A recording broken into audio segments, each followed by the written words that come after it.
Malhar certification योजनेच्या नावाला जेजुरीकरांचा विरोध आहे। मटण विक्रीच्या योजनेला मल्हार नाव नको असं जेजुरीकरांची मागणी आहे। मंत्री नितेश राणेंनी भाविकांच्या भावना दुखावल्याचा सुद्धा आरोप आहे। धर्मादाय आयुक्त कार्यालयात दाद मागण्याची जेजुरीकर यांची आता तयारी आहे।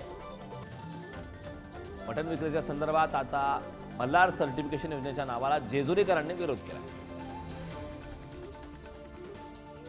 धार्मिक आणि एक सहनशीलतेचा विषय झालेला आहे। मल्हार कोणाला वाटेल आपल्या देवाचं नाव मटण आणि मासाला द्यावं म्हणून। पहिली गोष्ट ह्यासाठी आम्ही पाठपुरावा करणारच की मल्हार हे नाव तुम्ही रद्द करा। आणि तुम्हाला मल्हार हे नाव द्यायचंच असेल तर चांगल्या योजनेला द्या। चांगल्या योजनेसाठी तुम्ही मल्हार नाव द्यावं ही माझी शासनाला विनंती आहे।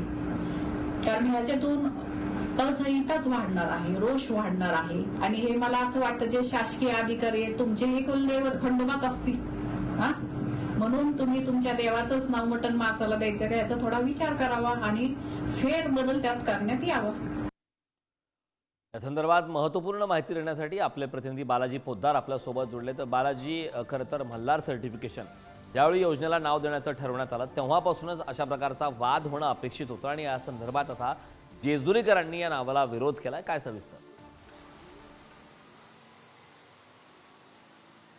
कारण राज्यात जेव्हापासून हे नाव देण्याचं ठरलं तेव्हापासून हे वाद आपल्याला पाहायला मिळत आहेत। मात्र जेजुरीमध्ये जे आराध्य दैवत आहे मल्हारगड, त्या मल्हारगडावरचं हे नाव नको द्यायला असे सगळ्या जेजुरीकर ग्रामस्थांची भावना आहे। एकीकडे जेजुरीचे जे ट्रस्टी आहेत ते या सगळ्याला पाठिंबा देत आहेत, तर जेजुरी ग्रामस्थ जे आहेत ते या सगळ्याला विरोध करत आहेत।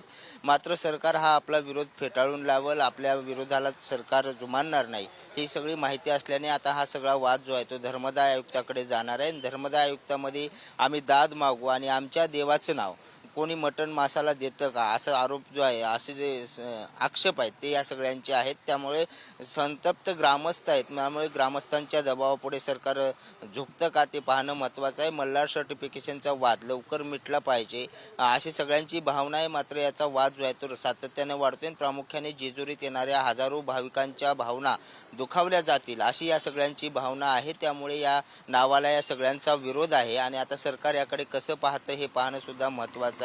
मात्र या सगळ्यामुळे दोन वाद आपल्याला पाहायला मिळतात। एकीकडे जेजुरी संस्थांचे जे ट्रस्टी आहेत ते या सगळ्या सरकारच्या भूमिकेला पाठिंबा देत आहेत आणि जे ग्रामस्थ आहेत, गावकरी आहेत ते मात्र विरोध करताना आपल्याला पाहायला मिळत आहेत।